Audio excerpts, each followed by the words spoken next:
insubstituible, estamos hablando de una tecnología que existe y que desde luego ha venido para quedarse. Entiendo que este es el sistema de... Bueno, cuando yo tengo una hora, no sé si ahora, después de que yo hable, hay un debate. No. 55 minutos si quieres que haya preguntas. Bueno, me podéis interrumpir, ¿eh? Los españoles por lo general somos muy tímidos preguntando, ¿eh? Con lo cual yo os animo a que perdáis la timidez, ¿eh? Y me preguntéis lo que queráis. O sea, mi idea es evidentemente mostrar las ventajas que tiene la eólica. Para los que sois estudiantes y estáis en una perspectiva profesional de futuro, deciros que hay recorrido, ¿eh? Y sobre todo hay recorrido para los ingenieros españoles. Es decir, podemos decir que hay muy pocas tecnologías en las cuales España sea un referente mundial, ¿eh?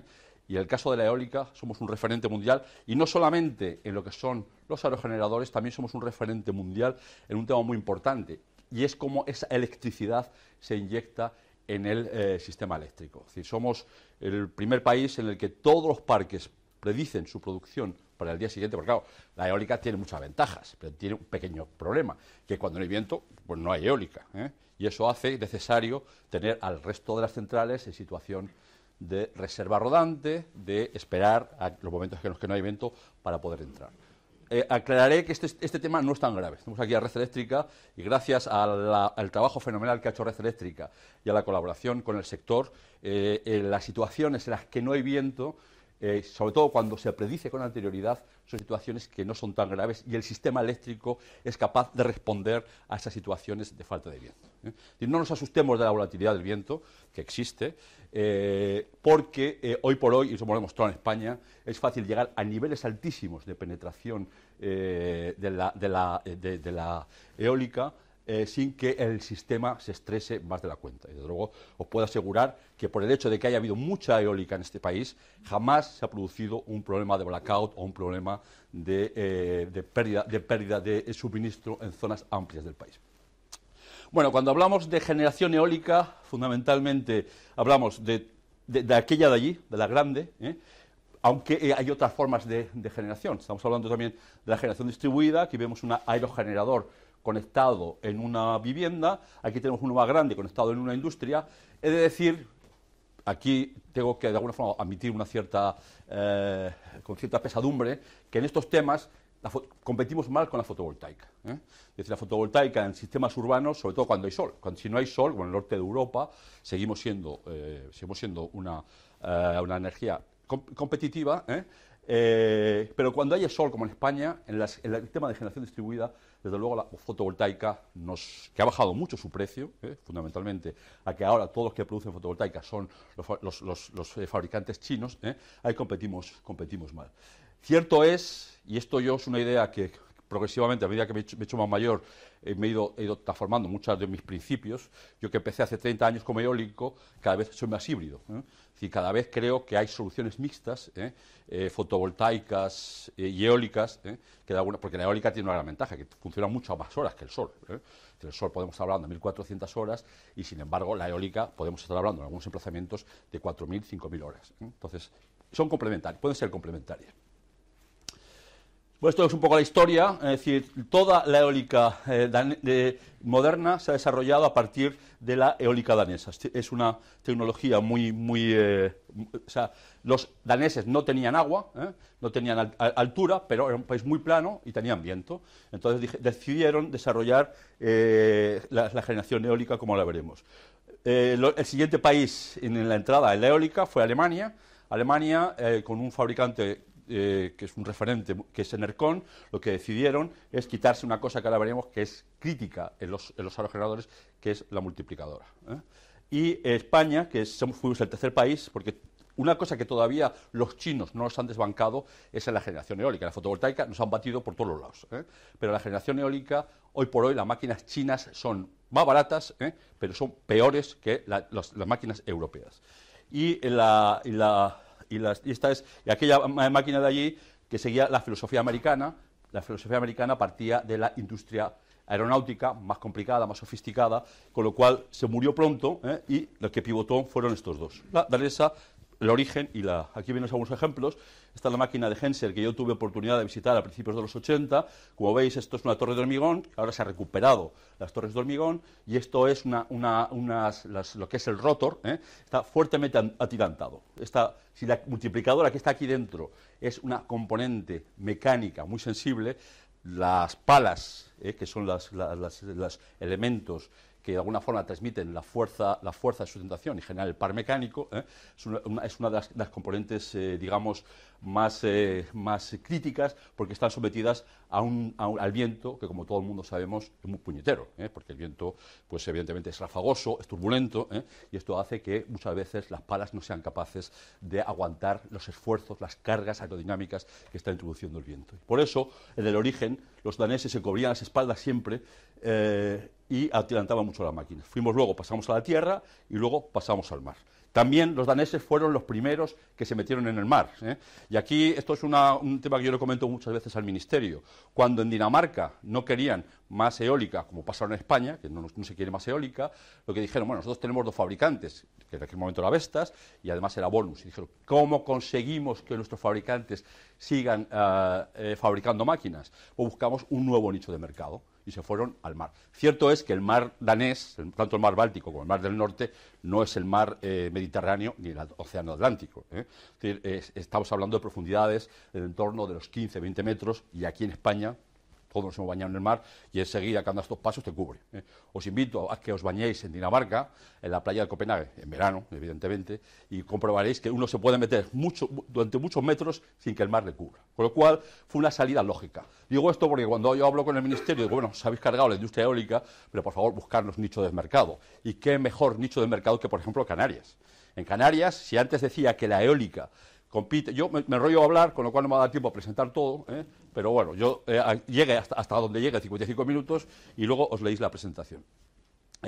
Entonces, por ejemplo, en Canarias, que es un sistema aislado, redes débiles, que es los que nos estamos encontrando ahora en Uruguay, nos estamos encontrando en México, podríamos haber desarrollado prototipos diseñados para esas redes débiles sin perder tampoco la perspectiva de la energía eólica marina. Al no tener aguas, al tener las aguas profundas, la filosofía debería haber sido máquinas flotantes. Es decir, no bajar hasta los 50, 100 metros, que eso encarece mucho la máquina, sino hacer como los noruegos, hacer máquinas en las cuales la cimentación es una cimentación que no llega al fondo, sino que que es flotante o semiflotante. Nada flota, porque evidentemente si tienes una boya y sobre esto montas una máquina, la máquina se cae, lo cual está fuertemente atilantada al fondo, pero por lo menos te evitas las estructuras de cimentaciones que encarecen. Pues esto es un poco una visión del aerogenerador. El viento pega contra las palas, las palas giran a 30 revoluciones por minuto, digamos, de valor medio. Hay un límite en la velocidad de giro de las palas, que es la velocidad de punta de pala. No podemos superar, en teoría, luego hay algunos fabricantes como Enercon que llega a superarlo, pero en teoría no podemos superar los 70 metros por segundo, por un problema de ruido aerodinámico. Entonces giran a 30 revoluciones por minuto, pero cuando empezamos con la eólica, este generador, que es el generador eléctrico que realmente nos va a producir la energía útil, está girando en un sistema clásico, con 4 polos, gira a 1500 revoluciones. Entonces, ¿qué tenemos que poner? Esto es como los coches. El motor de un coche gira a 3000 revoluciones y, sin embargo, las ruedas giran a 60 revoluciones. ¿Qué ponemos en los coches? Una reductora, que es la que vamos cambiando las marchas en función del par mecánico que nos está dando el motor. Y evidentemente también de las pendientes, si bajamos o subimos, Entonces, aquí es similar, estamos girando a 30 revoluciones por minuto, estos son 1500 revoluciones por minuto, y tenemos que poner una multiplicadora. Como podréis comprender, el viento, que ha dicho que es bueno, es muy variable, y esto está transmitiendo cargas a esta multiplicadora, que se convierte en uno de los elementos más sensibles junto con las palas. No es lo que más rompa, porque alguien siempre dice, bueno, es que lo que más rompe en un aerogenerador es la multiplicadora. No es lo que más rompe. Lo que más rompe, como en todo en la vida, son las componentes eléctricas o las componentes electrónicas. Lo que pasa es que cambiar una tarjeta electrónica es relativamente sencillo, porque la tienes en el almacén y la cambias, pero cambiar la multiplicadora manda bemoles, porque tienes que llamar, en unos casos tienes que llamar a una grúa, bajar la multiplicadora, buscar en el mercado secundario o en el mercado primario y volver a cambiar. Entonces, ¿Qué hizo NERCON? Se quitó la multiplicadora para quitarse ese gran problema que no es el problema más recurrente. Entonces, este es el concepto sencillo, en principio.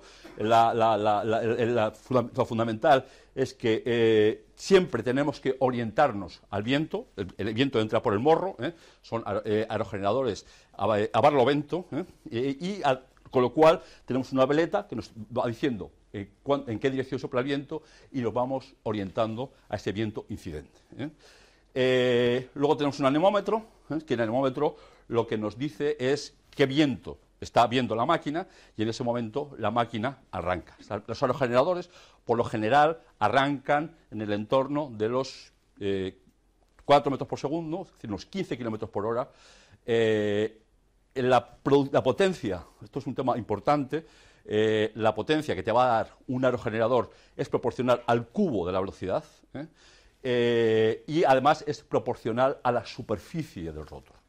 Con lo cual, cuando el viento no lo podemos inventar. Si vamos a un emplazamiento y nos hemos equivocado, que ha pasado en España muchas veces, si nos equivocamos a la hora de medir el viento, nuestro aerogenerador, nuestro parque eólico, va a producir de menos.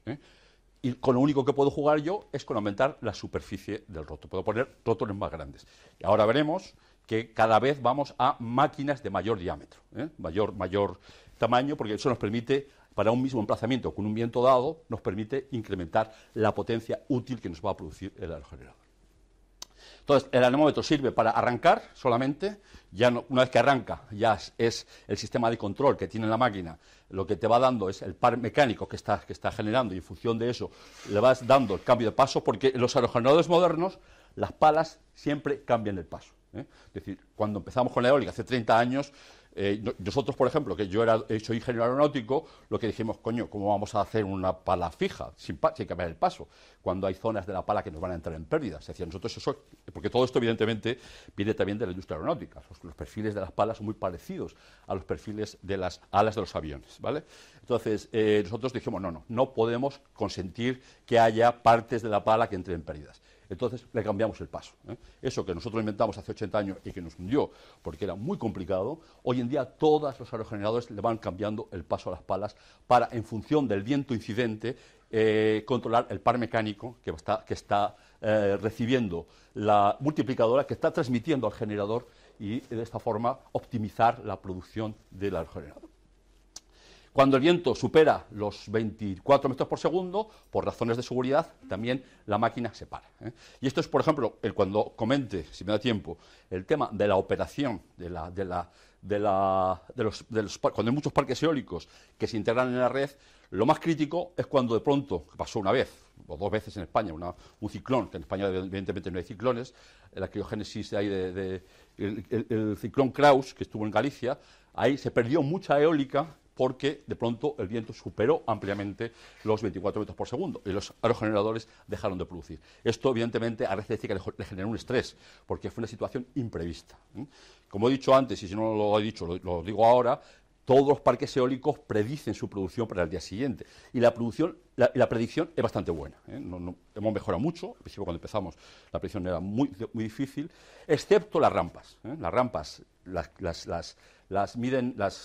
se equivocan, las predicen siempre con posterioridad a cuando ocurren, y en ese caso, cuando vino el ciclón Kraus, no lo habían previsto, con lo cual Red Eléctrica no tenía, y sobre todo no lo tenía previsto cuando cae la producción, no tenía prevista esa caída tan fuerte de producción eólica, y no tenía las condiciones de las centrales de ciclo combinado sobre todo el ciclo combinado, porque el agua es más flexible, no estaban preparadas para esa situación imprevista. Pero quitando esas situaciones anómalas, extraordinarias, por lo general todo el sistema se va adaptando bien. Tenemos la gran suerte de tener una generación muy diversificada, tenemos ciclos combinados, tenemos carbón, tenemos agua, la nuclear aparte no regula, pero el resto sí regula, con lo cual nos permite muy bien adaptarnos a esas situaciones imprevistas o a situaciones previstas, pero que de alguna forma también suponen un cierto estrés para el sistema. Bueno, este es el aerogenerador. Aquí tienes, para orientarse según le dice la veleta, lo que haces es que tiene un sistema de unos motorreductores que orientan todo el conjunto. O sea, siempre se está cada un tiempo, porque si no estaremos en un sistema, evidentemente, sistema muy poco inestable, sería un sistema inestable, pero una vez que el viento cambia de dirección, se manda el PLC del aerogenerador, manda la instrucción al yaw, y el yaw, que es el sistema de orientación, cambia de orientación.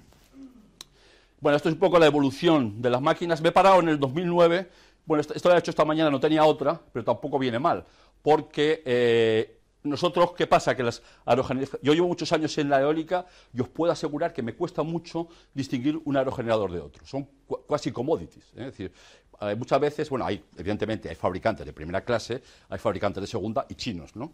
Entonces, para los fabricantes que son de primera clase es muy difícil el distinguir un aerogenerador de otro. Entonces, ¿cómo se distinguían? Pues iban subiendo de tamaño continuamente. Entonces fue una escala, cada 4 años se multiplicaba por 2 la potencia. Hasta a partir del año 2009 esto se ha parado. Se ha parado también porque evidentemente también ha venido la crisis y ahora lo que tiene que competir es en precio. La fotovoltaica ha reducido su precio en, yo qué sé, de 6 en 80 veces. La eólica no tenemos el polisilicio que tiene la fotovoltaica, pero hoy por hoy hemos bajado un 30%, fundamentalmente por la bajada por la competencia y porque algunos componentes se han optimizado. El reto que tenemos en la eólica, luego lo comentaré, para conseguir bajar el precio, al no tener una componente tan marcada como es el polisilicio, es precisamente el bajar el peso, bajar los materiales. Si os acordáis, cuando contaba al principio, la tecnología eólica es de origen danés, y los que desarrollaron la eólica fueron los agricultores, y el agricultor danés, el agricultor español y el alemán son muy conservadores y todo lo hacían muy seguro. Chapa de la torre de grande, todo muy reforzado. Ahora, el reto para poder bajar el coste de las máquinas precisamente es reducir el peso y la materia que tienen los aerogeneradores. Entonces, hoy por hoy, no sé, la máquina comercial, hay máquinas de 8 megavatios, hay máquinas de 10 megavatios, pero hoy por hoy la máquina comercial está en el entorno de los 2-3 megavatios.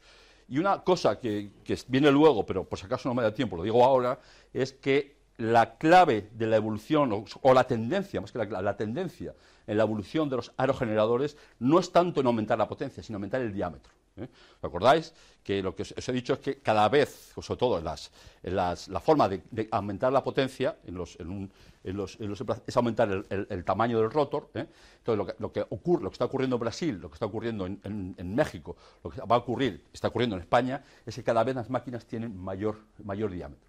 Estamos yendo a diámetros de 110, 120 metros de tamaño de generador eléctrico que se sigue manteniendo en el entorno de los 2,5, 3 megavatios. Esto tiene una justificación que es una cosa que se llama el factor de capacidad, pero digamos que esa es la tendencia. La tendencia no es seguir aumentando potencia, excepto para el tema marino, que es un tema un poco aparte, pero en general la idea es seguir aumentando el rotor para aumentar las horas de funcionamiento. Bueno, un aerogenerador en España, es un modelo que a mí evidentemente me gusta más el modelo alemán. El modelo alemán es que un dentista, por decir alguien que tiene poder adquisitivo, tiene un aerogenerador. En España un dentista no tiene un aerogenerador, porque aquí el modelo que se ha desarrollado es un modelo... Claro, el dentista, yo digo el dentista por aquello de la canción, ¿no? El que se iba a casar con una princesa, un dentista o un notario. Bueno, en Alemania hay otro modelo, que a mí me gusta todavía más, que son las comunidades, es decir, las comunidades municipales o cooperativas, tienen pequeños parques eólicos. Aquí en España esto no existe. Aquí quien tiene los parques eólicos, fundamentalmente, también hay algunos pequeños propietarios, son las grandes corporaciones. Entonces, allí en Alemania puedes tener una máquina, puedes tener 2, puedes tener 3, aquí en España no. El tamaño máximo de potencia, por una cosa que se llamó antiguamente el régimen especial, era 50 megavatios, y a no ser que el emplazamiento te limitara, el emplazamiento o la evacuación, porque hay que pensar que nosotros estamos produciendo electricidad, y la electricidad se tiene que meter primero en una subestación y luego tiene que ir a la red, con lo cual a veces en la red no cabe todo, hay un límite físico en la red, y eso hace que tú no puedas llegar a los 50 megavatios. Pero si es posible llegar a los 50 megavatios, se llega a los 50 megavatios. Entonces, el modelo español es el que ha triunfado en el mundo, que son grandes parques eólicos que se conectan incluso mayores de 50 megavatios, que se conectan a la red y que compiten, como he dicho antes, con ciclos combinados, con hidráulica, en perfectas condiciones de coste. Bueno, esto es un poco una visión más eléctrica. Siempre hay una subestación de parque.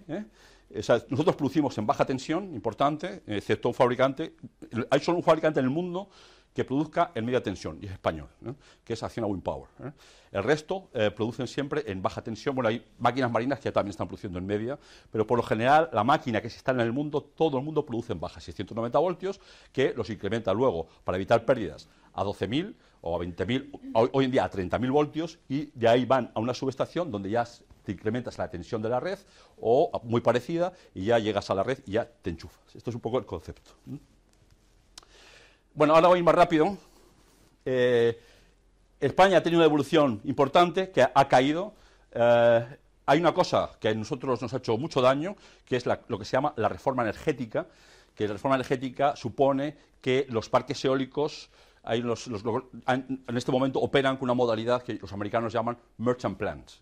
La merchant plant significa que tú produces electricidad, como estamos entendiendo, ¿no? Esa electricidad alguien te la tiene que comprar, ¿eh? Y entonces en las merchant plants, quien te la compra es el mercado eléctrico, el mercado mayorista que opera OMI en España, ¿eh? Es el que te compra esa electricidad. Entonces en la reforma lo que ha hecho es que hay algunos parques de aproximadamente de unos 16.000 megavatios siguen recibiendo una parte fija, pero los ingresos variables dependen directamente de lo que ingresan en el mercado. Entonces, lo que es importante es que esos ingresos que tienes en el mercado sean lo suficientes para cubrir tus costes variables. En la eólica, que no tenemos el coste del combustible, los costes variables son los de operación y mantenimiento. Entonces, todos los parques eólicos, todos en España, el que tenga la suerte de tener una parte fija, que se la guarde, ¿eh? Lo que ahora tiene que hacer es mejorar su operación, reducir sus costes variables para los ingresos variables e incrementarlos. Esta es una modalidad que en algunos países, como Chile, por ejemplo, no han necesitado reforma, ¿eh? En Chile, algunas plantas, el parque ¿cómo se llama? El isla Chiloé, es un parque que está vendiendo electricidad en el mercado. ¿Por qué? Porque el mercado es lo suficientemente atractivo para poder vender electricidad sin necesidad de incentivos. Estamos hablando de que el sistema chileno, la electricidad, España, esto que estoy hablando de vender electricidad en ese mercado mayorista, estamos hablando de un precio en el entorno de los 42 euros megavatio hora. En Chile estamos hablando de unos 90 euros megavatio hora, por lo cual el parque eólico produce más barato, seguro, y le justifica estar vendiendo en la red. Entonces, se acabaron las primas por la producción variable. Entonces, ahora estamos en un sistema de venta directa en el mercado. Bueno, en el año 2013 fuimos la primera fuente de generación eólica. Una cosa que es importante es que España es una isla eléctrica. Tenemos muy poca conexión con Europa. Ahora se va a reforzar en unos 2.000 megavatios, pero todo lo que se produce con los parques eólicos tiene que ser consumido en España, la mayor parte, hay 1.000 megavatios de exportación. Y cuando ha habido momentos, como en la Semana Santa del 2013, que esto no pudo ser. Bueno, ha habido muchos casos, pero el caso de la Semana Santa del 2013 fue especialmente dolorosa porque todos los parques eólicos españoles pararon la producción. Hay una pequeña ventaja, a pesar de esa reducción de la producción, hubo una pequeña ventaja, que siempre nos habían dicho que la nuclear no podía regular, que no podía parar. Pues en Semana Santa del 2013 también paró la nuclear, con lo cual se demostró que un paradigma. Yo soy eléctrico, como digo, yo soy un ingeniero aeronáutico que poco a poco me he transformado en ingeniero eléctrico, ¿no? No he llegado todavía al nivel de ICAI, pero le prometo que en 4 o 5 años más llegaré al nivel de ICAI, ¿no? Pero lo que sí he aprendido es que en general, esto no sé por qué lo decía, me he enrollado con lo de ICAI, por el nuclear, sí. Entonces, el tema de la nuclear, o sea, que lo que se aprendí, por ejemplo, cuando empezamos con todo el tema de la desregulación, el carbón no podía regular. El carbón, bueno, ¿cómo va a regular la central del carbón? Se ha demostrado que podía regular. La nuclear, que no puede regular, evidentemente, tardó 8 horas en parar la nuclear, pero la nuclear paró, ¿eh? Con lo cual, poco a poco vamos rompiendo paradigmas. Que la eólica es estocástica, que no se puede predecir. La eólica se puede predecir, ¿eh? Entonces, yo como siempre digo, el sector eólico español, el sector eléctrico español es el más complejo del mundo, ¿eh? Yo no conozco, y que hay mucho decir, ¿eh? Porque mira que hay muchos países que son complicados, pero ha tenido una gran ventaja, por lo menos a mí como eólico, que hemos aprendido mucho, ¿eh? Y ahora nuestro reto es este aprendizaje que hemos tenido en España, como he dicho antes, los fabricantes evidentemente tienen el reto de vender máquinas. Nosotros como el lado eólico, operadores, productores eléctricos. La gran ventaja es que hemos aprendido también mucho. Yo, por ejemplo, estoy trabajando ahora en un proyecto de integración de energía eólica en Uruguay, y estoy trasladando todo lo que aprendí en España, estoy trasladando a Uruguay. Uruguay tiene una gran ventaja, un paréntesis, es que tiene a Argentina. Argentina le aporta algo que a nosotros Francia nos ha podido aportar, que es toda la regulación, todo el colchón para aquellos momentos en los que no hay viento poder estar respaldando. Bueno, decía que iba a ir más rápido, pero no me estoy yendo más rápido. Bueno, esto es un poco la presencia. Bueno, hasta ahora hemos hablado de la parte eléctrica.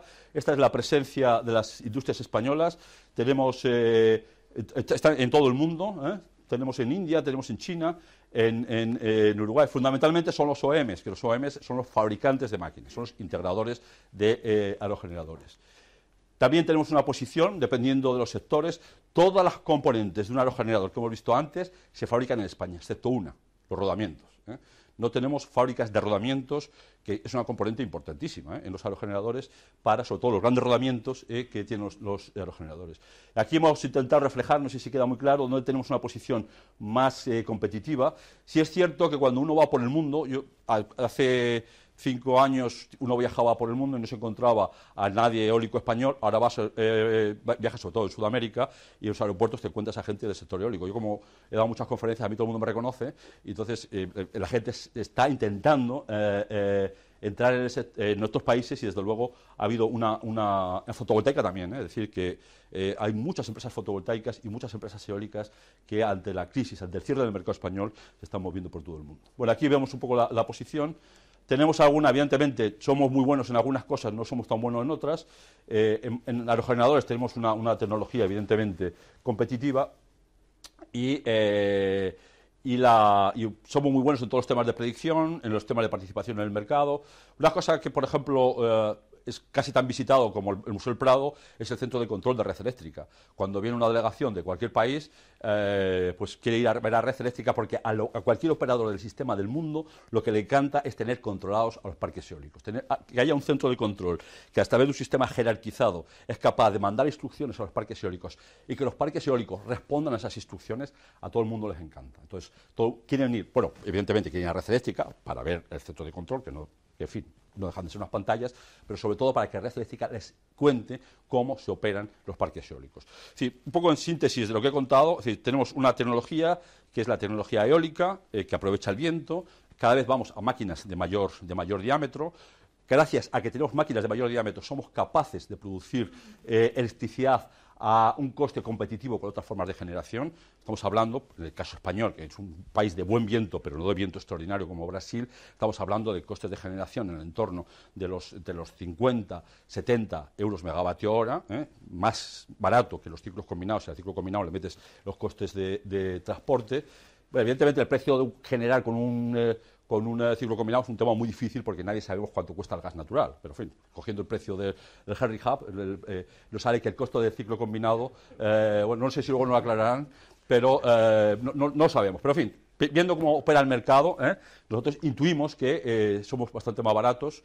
Entonces, esa es un poco y toda la generación eólica, que en España somos la segunda fuente en potencia instalada detrás de los ciclos combinados, y hemos sido en el 2013 la primera fuente de generación. Todo eso ha sido posible, primero, desde el punto de vista económico, porque estamos operando en un mercado eléctrico económico, un mercado mayorista, y desde el punto de vista técnico, porque el operador del sistema es capaz de controlar y coordinar la operación de los parques eólicos. Bueno, ahora estamos en estos 15 minutos que me quedan en cuáles son los retos a que nos enfrentamos. Los retos fundamentales, como he dicho en varias ocasiones, fundamentales es bajar el coste. Es decir, somos baratos, pero no nos conformamos. La fotovoltaica, por ejemplo, he contado el caso de Brasil porque me interesaba ponerlo como ejemplo, porque ahí hemos ganado, pero, por ejemplo, en Chile la fotovoltaica nos está batiendo. Sobre todo en el norte de Chile, en la zona de Atacama, con alta radiación y baja temperatura, con lo cual los módulos tienen mayor rendimiento. La eólica está desplazando, la fotovoltaica, perdón, está desplazando a la eólica. En Puerto Rico, por ejemplo, también con alta radiación, había una subestación, tenía reservado 2 posiciones para 2 parques eólicos, uno de ellos se va a hacer con una instalación fotovoltaica. Es cierto, y yo he trabajado ahora en un proyecto en Bolivia, que Nieves conoce, de fotovoltaica, y si el viento ya sabemos que es muy variable, como todo el mundo intuye. Nos hemos sorprendido cuando hemos ido al norte de Bolivia, muy cerca de Ecuador, que las nubes son tan puñeteras como el viento. Es decir, la producción de la instalación fotovoltaica es muy fluctuante. Hemos colocado unas baterías de ion litio para ayudar a estabilizar la red y aportar inercia, y las baterías de ion litio, por desgracia, no están respondiendo como esperábamos. Entonces, o sea, que esa curvita, en Chile sí, en Chile, al norte, en el desierto de Atacama, os puedo asegurar que solo hay sol, no hay viento. Entonces ahí desde luego no hay nubes, pero cuando ya uno se va al Caribe, cuando uno se va a Ecuador, cuando se mete por zonas subtropicales, empieza la nubosidad. Y evidentemente las baterías, ahora se anuncia, por ejemplo, que Tesla va a comercializar baterías para las aplicaciones domésticas. El tema de las baterías ayudan, pero no ayudan tanto como nosotros pensábamos, o nos equivocamos en el diseño de la planta, y las baterías de ion litio están pensadas más para almacenar que para respuesta rápida, para aporte de inercia al sistema. Sabéis que la inercia responde a variaciones de frecuencia, mientras que la energía simplemente estás almacenando para luego verterla. Bueno, entonces, reducir el coste. Un tema importante, también está ocurriendo mucho en el sector eólico, es que la tendencia, como ha pasado en el nuclear, es alargar la vida de las instalaciones. Es decir, las instalaciones se diseñaron para 20 años, pero de pronto, o porque no hay plata, o porque se comprueba que cambiando algunas componentes pueden durar más de 20 años. Oye, si lo hemos amortizado, todos ingresos. Esto está pasando en Dinamarca, pasó en California. Si yo he amortizado la instalación eólica, pues la dejo funcionar, porque a pesar de que la disponibilidad no sea la misma, no sea el 90%, todo lo que está produciendo es caja. Pero bueno, tenemos que de alguna forma manejar mantenerla, por lo menos que llegue a 20 años en buenas condiciones. El gran tema es el tema de la integración en red. A nosotros lo que nos preocupó en España fue el tema del el hueco de tensión. Lo que preocupa, por ejemplo, en Brasil es la inercia, lo que antes comentaba, el DFDT, las variaciones de frecuencia rápidas. ¿Por qué? Porque tienen redes muy largas, y se les cae la red, y entonces el resto bueno, además tiene una conexión incontinua. El resto de los parques eólicos que ya están preparados para soportar los huecos de tensión, además tienen que ayudar a recuperar la frecuencia. Entonces, vamos avanzando. O sea, es decir, todo esto, desde luego, os puedo asegurar que cuando arrancamos con la eólica hace 30 años, estos temas de la red nos importaban un pimiento. Los generadores en jaula de ardilla, nos conectábamos, y lo que le pasara a la red, desde luego, no era de nuestra incumbencia. Esto ha cambiado radicalmente. O sea, ahora nos sentimos implicados en el funcionamiento de la red y procuramos aportar soluciones, porque evidentemente también es un argumento de venta. Es decir, cuando yo voy a Uruguay a hablar de integraciones, pensar que Uruguay, vuelvo a coger el ejemplo de Uruguay, en Uruguay estábamos hablando de que tiene una punta de 1.600 megavatios y van a inyectar 1.400 megavatios de eólica. Entonces, claro, el margen es muy pequeño. Ya digo que esto tiene truco, porque tiene el otro lado Argentina, que tiene 2.000 megavatios de reserva, que la aporta a Uruguay. Pero esto plantea retos de hueco de tensión, plantea retos de control de tensión en régimen permanente, plantea retos de aportación de frecuencia ante variaciones bruscas de la carga. Y por último, el desarrollo de la eólica marina, que luego comentaré. Bueno, esto lo voy a pasar rápido. Bajar en España, en medir mal el recurso a pechugas, porque claro, si todo lo que tú produces te lo van a comprar, tienes un margen de confianza excesivamente alto. Luego está el tema de los incentivos fiscales. Aquí en España ni Montoro, ni Pedro Solbes, ni quien estudia de Hacienda le gusta hablar de incentivos fiscales. Esto aquí en España no entra. Y luego están los certificados verdes. Estos certificados verdes los pusieron a aquellos países que no les gustaba hablar de feed-in tariff porque consideraban que era algo muy intervencionista, y entonces dijeron, bueno, vamos a crear un mercado de certificados verdes, mercado totalmente ficticio, como le pasa al mercado de derechos de CO2, cuya liquidez estaba controlada por 4, y que al final era más caro el certificado verde que el modelo de feed-in tariff, abandonado. Con lo cual, excepto Japón, que tiene todavía el síndrome de Fukushima, y sigue apostando por el feed-in tariff, Inglaterra, una fórmula mixta con el strike price, y con los contratos por diferencias. Por lo general, el mundo, y España, lo que dice la ley, especialmente las subastas, vamos al modelo de subasta. Bueno, aquí es un repaso, voy rápido. Bueno, esto es un poco las componentes. Antes hemos visto lo que es un aerogenerador, ahora podemos ver cuáles son el peso de las componentes. Si yo quiero bajar el coste de la máquina, que es un poco el reto que antes comentaba, pues me tengo que fijar en las partes que son más caras: la multiplicadora, la torre y las palas. Es lo que de alguna forma tengo que aligerar. Hay que pensar que, claro, como he dicho también, si yo puedo intentar bajar el coste de las palas, pero también voy a palas más grandes, ¿eh? Con lo cual tengo que buscar siempre una solución de compromiso entre aumentar el tamaño de las palas y que tengan y me cuesten menos, ¿eh? Entonces, normalmente se va pues a palas con o bien sección constante, que cuesta más fácil. O sea, una de las cosas que también hay que tener en cuenta, que las palas se fabrican manualmente, ¿eh? Con lo cual el control de calidad de las palas no es tan sencillo. No es como robotizar algo donde tú fijas una serie de parámetros y vas controlando cómo funciona. Entonces, al ser un trabajo manual, aunque Siemens, por ejemplo, tiene un sistema de moldeo por inyección, por lo general se trata de ir colocando manta de fibra de vidrio preimpregnada, que la llevas a un sistema de maduración y luego las pintas. El otro tema es bajar el precio de las torres. Si conseguimos bajar el espesor del chapón, vamos a conseguir bajar el coste de la torre. A partir de 100 metros, también en algunos casos se utilizan torres de hormigón. Las torres de hormigón tienen algunas ventajas y tienen un problema, y es que no son reciclables. Uno, cuando coloca una torre de acero, sabe que al cabo, cuando vaya a desmontar esa máquina, en España se desmontan muy pocas máquinas, pero cuando vaya a desmontarlas, sabe que puede reciclar las torres de acero. Bueno, entrando en Realtec, ya, como se ha dicho al principio, yo coordino la plataforma Realtec. ¿Hacia dónde nos orientamos? Bueno, evidentemente vamos hacia la fibra de carbono. La fibra de carbono es más cara, pero también la pala es más ligera, ¿eh? Nanotubos, que es una tendencia un poco avanzada. Como he dicho antes, las palas cambian de paso, ¿eh? Pero cuando empezamos a cambiar el paso, todas cambiaban a la vez. ¿Qué ocurre? Que no es lo mismo que una pala que esté arriba. Bueno, siempre todos los aerogeneradores, por un tema que sería demasiado detallado contar, todos los aerogeneradores tienen 3 palas. Porque alguien me dice, ¿y por qué no tienen 8? Cuantas más palas tengan, mejor. No, o sea, hay un tema, evidentemente, un tema aerodinámico, que se llama el coeficiente de potencia, el C sub P, y lo que se demuestra es que el C sub P óptimo, y también desde el punto de vista de las cargas del eje, el C sub P óptimo es para rotores con 3 palas.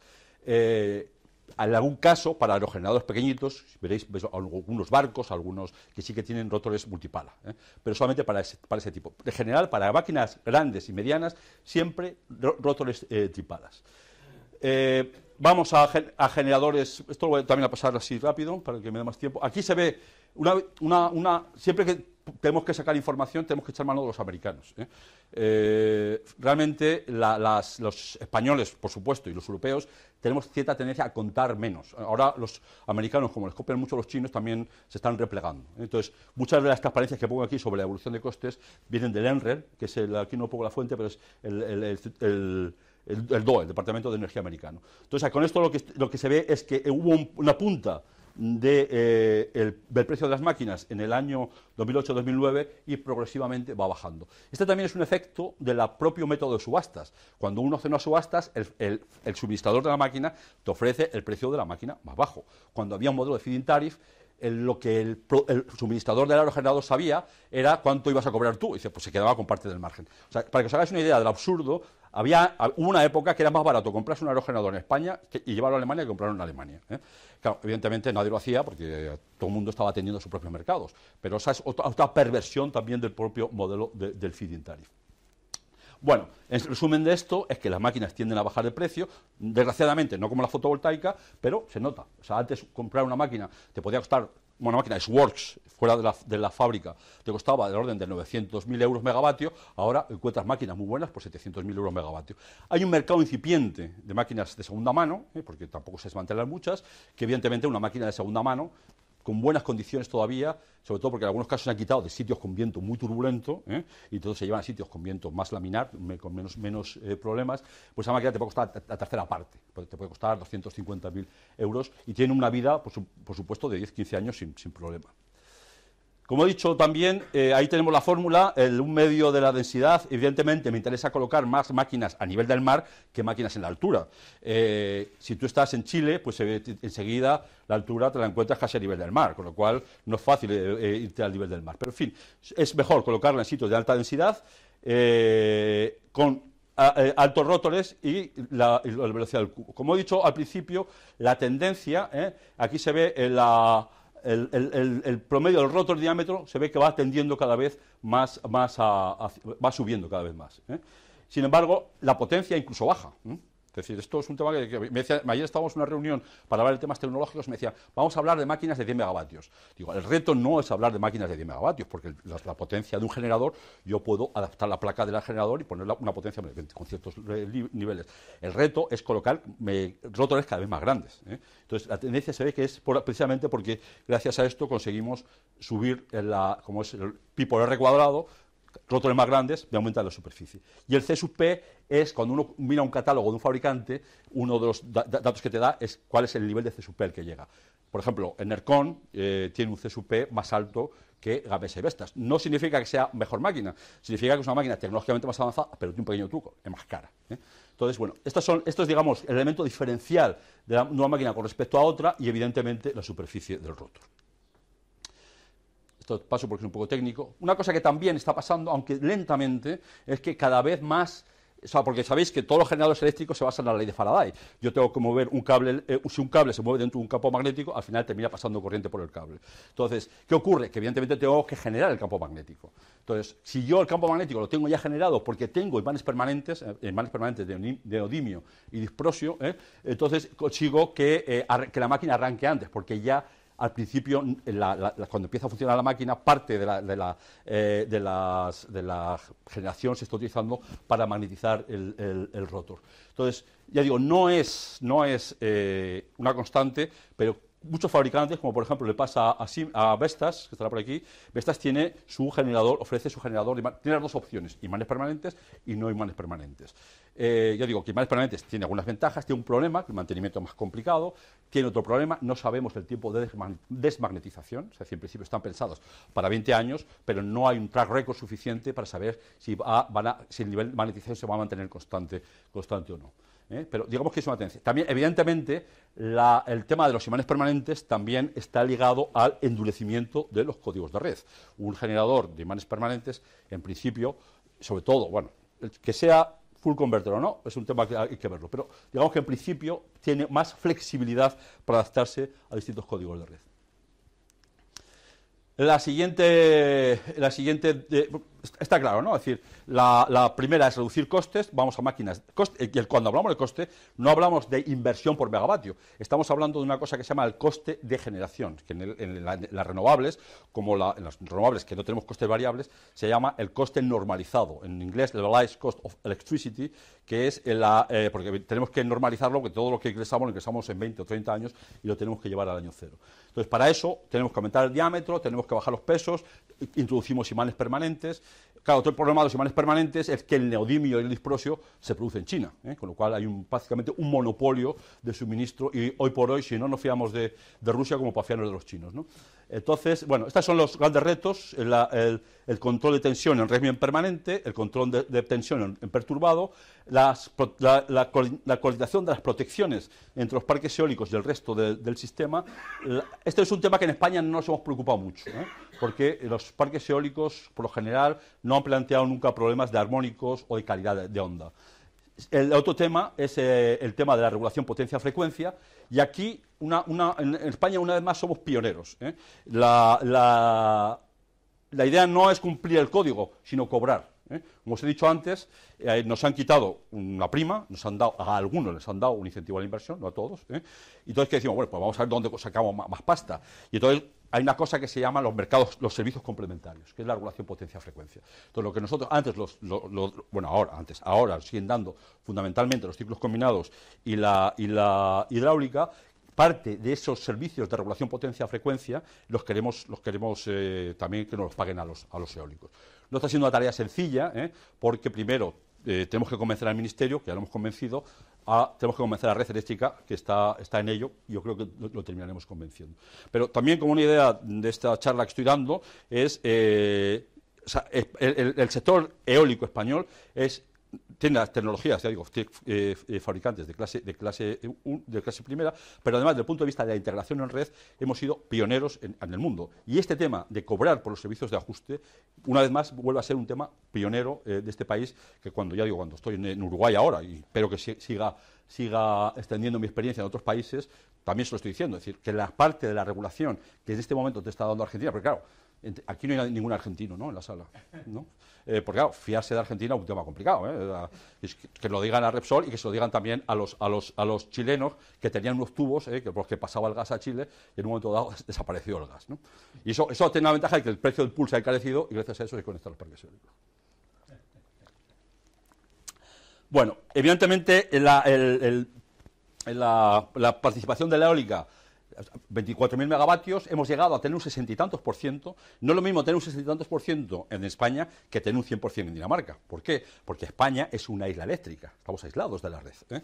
Mientras que en el caso de Dinamarca está perfectamente integrado, por un lado por Alemania y por otro lado con todo el Nord Pool. Entonces, es decir, llegar a el nivel de penetración promedio, estamos hablando de un 23-24, pero hemos llegado en 60 y tantos por ciento.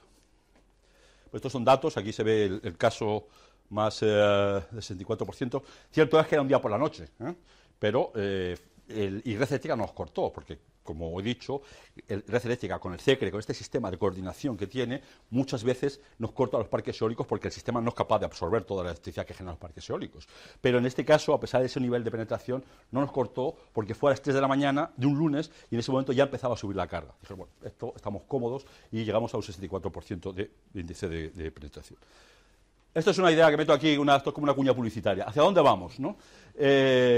Desde luego yo creo que vamos en una curva de carga, he cogido Red Eléctrica, la que sea, y he hecho aquí una chapucilla para decir que la demanda, los vehículos eléctricos, ¿qué ocurre? ¿Cuándo nos cortan? Fundamentalmente nos cortan aquí, cuando no cabe más, porque estamos en 20.000 megavatios, tenemos 23.000 megavatios de eólica, con lo cual hay muchas horas que no nos cortan. Entonces nosotros apostamos por el vehículo eléctrico porque permite subir el valle. Por otro lado, la punta también se va a reducir, es decir, al margen de la autoproducción, de autoconsumo, que yo creo fervientemente que el autoconsumo va a llegar sí o sí, se empeñe quien se empeñe.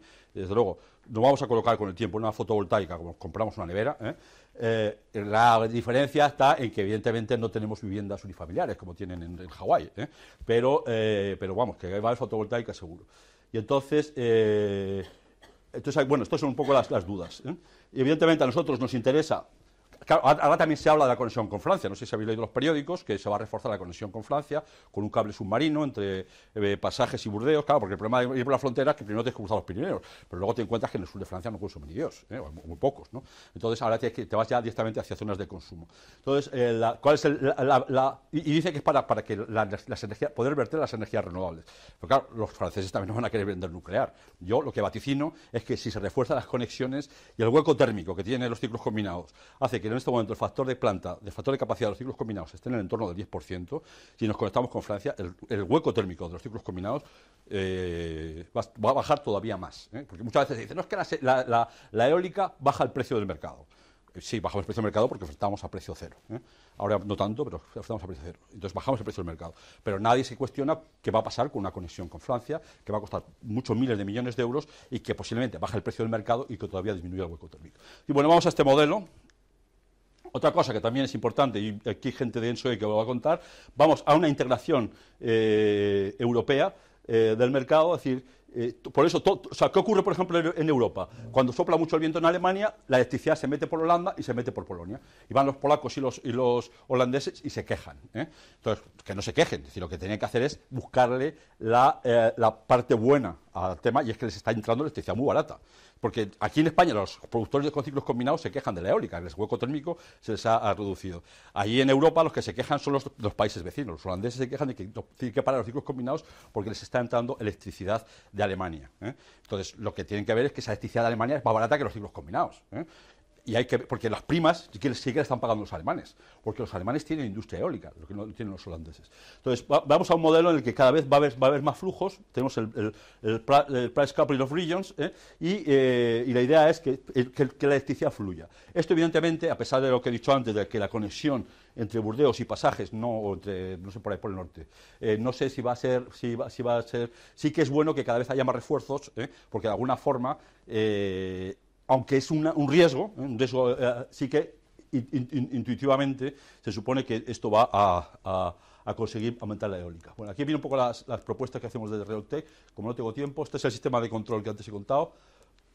Esto es la regulación potencia-frecuencia, como los parques eólicos, cuando se les manda una consigna, que la consigna es el verde. Esto es la regulación secundaria, que es un tema un poco complicado. Aquí, fundamentalmente, el mensaje que quiero dejar es que la eólica, cuando se le manda un mensaje de que esté regulando dentro de una banda, la eólica responde mejor que cualquier otra forma de generación. Tenemos una inercia, el rotor de la máquina, este tocho, que pesa cada pala pesa 10 toneladas, para que no hagas una idea. Ese tocho tiene mucha inercia y responde muy bien a cuando se le manda una consigna de regulación potencia-frecuencia. Otro tema también, esto sobre todo pensado para Brasil, es la respuesta inercial, que es la respuesta rápida. De pronto hay una variación de frecuencia, ¡zas! Hasta ahora los parques eólicos no éramos capaces de responder rápidamente, ahora hacemos una cosa que se llama emulación de inercia, que no es lo mismo, pero tiene la ventaja de que responde. Aquí se ve también cómo hay una caída de frecuencia, el set point sube para arriba, la máquina responde, aunque luego, en función del viento, tiene ciertas fluctuaciones. Pero por lo menos el problema lo hemos resuelto. Luego ya nos adecuamos y ahí aparece otra situación de sobrefrecuencia y bajamos. Para terminar, unas palabras de eólica marina, ya no me queda tiempo. Ha hablado de la regulación potencia, pero, o sea, a mí también me parece interesante la posibilidad que tenemos en la reactiva, en el control de tensión. Sí, claro. Es que, porque es que está ahí, o sea, tenemos, la tecnología lo permite, ¿no? y se podría plantear, ¿no? Sí, yo te agradezco, no sé si es una pregunta o un comentario, pero te agradezco el comentario. Es que claro, yo es que esto lo aprendí hace poco, lo otro ya me lo sabía. Entonces, una de las cosas que hemos perdido con la reforma es una cosa que se llama el complemento por reactiva, es decir, que se nos pagaba por llevar nos mandaba una consigna, no era una consigna online, sino que te daban unas directrices y tú cumplías, ¿no? Entonces, esa capacidad, o sea, porque claro, una de las ventajas que tiene la eólica es que está distribuida. Entonces, tu capacidad, la frecuencia es para todo el sistema, y esto es esto. La tensión es local, y esa ventaja de tener los parques eólicos con convertidores sobredimensionados, con generadores full converter, es poder controlar tensión. Para el resumen de este rollo, todo el sistema eléctrico controla dos variables. La tensión, que no se vaya dentro de unos rangos, que eso es local, esto tiene que controlar en cada subestación. La frecuencia, que es para todo el conjunto del sistema, en este caso, el sistema peninsular. Lo que he contado de la regulación potencia-frecuencia es la control de frecuencia para todo el sistema eléctrico peninsular. La tensión es lo que hacíamos antes. Esto, por ejemplo, los uruguayos lo clavan, te mandan una consigna de 0,95 que agota la capacidad de aportación de reactiva de los aerogeneradores, y los aerogeneradores responden a esa necesidad. Pero hay otra cosa, que he pasado rápido. Hay una cosa que se llama restricciones técnicas por sobretensiones, que ahí hay mucha pasta. Ahí también nosotros podemos responder. Por ejemplo, en el verano del 2014, todo el Levante hubo restricciones técnicas por problemas de tensión. ¿Qué ocurre? Que Red Eléctrica enseguida se plantea montar unas reactancias, montar unos capacitores. Yo lo que les he dicho, en el puñetero caso, es decir, coño, vamos a agotar la capacidad de los parques eólicos de aportar en esas situaciones de emergencia, aportar tensión, que oye, necesitamos unas perrillas porque nos han quitado bastante, y no. O sea, entonces, no solamente en régimen permanente, sino también en situaciones sobrevenidas de restricciones, porque si uno mantiene el programa tal cual ha casado, se van a generar sobretensiones en los flujos, ¿vale? Una pregunta, algo que has dicho antes de convencer a red eléctrica para entrar en regulación potencia-frecuencia, ¿qué quiere decir? Porque, vamos a ver, nosotros antes, en la regulación anterior, estaba vetado.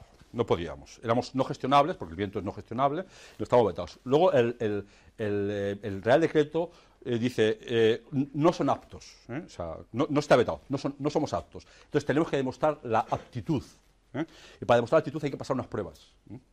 Entonces, que es lo que se llaman pruebas de habilitación. Entonces, en este momento estamos en el punto de que Red Eléctrica nos diga cuáles son las pruebas para demostrar que somos capaces. O sea, bajar siempre podemos bajar, porque se ha demostrado. Tú te cortan y bajas. El problema es subir. Es decir, si tú para poder subir tienes que colocarte en un punto por debajo de tu óptimo de funcionamiento de acuerdo con el viento. En ese momento sube. Entonces, lo que nos falta es decir qué pruebas tenemos que pasar para demostrar que somos capaces. O luego iremos o no, pero por lo menos qué pruebas son. Pero aquí están hablando de regulación primaria o de entrar en... No, estamos hablando primaria. La primaria no nos interesa que no se paga. No, estamos hablando siempre de regulación terciaria, estamos hablando de restricciones técnicas, estamos hablando de gestión de los desvíos y estamos hablando de terciaria, secundaria, gestión de los desvíos. La secundaria es una particularidad, que tienes que meterte en una zona y ahí ya te diluyes con el resto. Y en primaria están obligados todos los generadores Sí. a aportar o a comprar Sí. esta regulación a otros generadores. Bueno, ahí estamos en la primaria, están obligados, no sé si tú tienes que... Es obligatorio y no se paga. No se paga. Lo que no sé si ahora mismo los eólicos tenéis que cumplir No. a otros, No, nosotros no, o sea, Yo como, creo que no. hoy por hoy los eólicos no tenemos obligación. Esa obligación es solamente para los convencionales. Si demostráramos la aptitud para igual alguien dijera, bueno, pues que hagan como los demás, que también cumplan con la primaria. Pero hoy por hoy no. A nosotros cuando hablan de la primaria nos tapamos los oídos. Nos vamos hacia la parte remunerada, que es la secundaria, sobre todo la terciaria, porque date cuenta que cuando nos están bajando es una regulación terciaria bajar. Tenemos que responder en 15 minutos a las consignas de la red eléctrica. La terciaria es lo mismo, tú tienes que responder también en 15 minutos. Entonces, dos fotos que es muy vistosa de la Marina. Bueno, esta es la ¿tenías algún matiz más? Sobre la Marina y la foto anterior, el agua es más o menos 1000 veces más densa que el aire y las condiciones son predecibles. ¿Se han planteado hidrogeneradores? Se ha planteado hidrogeneradores en la parte de abajo se ha planteado hidrogeneradores. De momento no se utilizan. Yo, hasta donde yo sé, las experiencias que ha habido de hidrogeneradores, no sé por qué, no acaban porque es cierto que el mar es 1000 veces más denso, bueno, y más incluso. Pero el problema es que trabajar en el mar es muy puñetero. Tienes problemas de corrosión, tienes problemas de...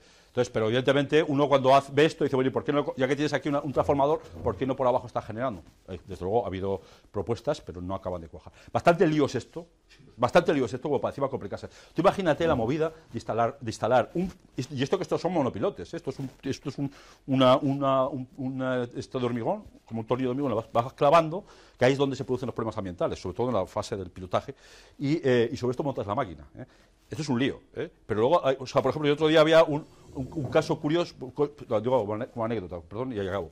Esto es para helicóptero. Muchas veces no puedes ir en mar, porque, por ejemplo, yo pensaba, en Finlandia se llena el mar, cojonudo, cojo un coche y voy por el mar. Pero es que, claro, el mar se llena y tiene olas, y tiene unas olas que son cortantes. Entonces, ¿qué tienes que hacer? Tienes que ir con helicóptero. Es carísimo, cuesta muchísimo dinero. Luego hay otro problema, en un caso de emergencia, tú tienes la trampilla aquí atrás, tú tienes un descensor para bajar. Vas al mar directamente.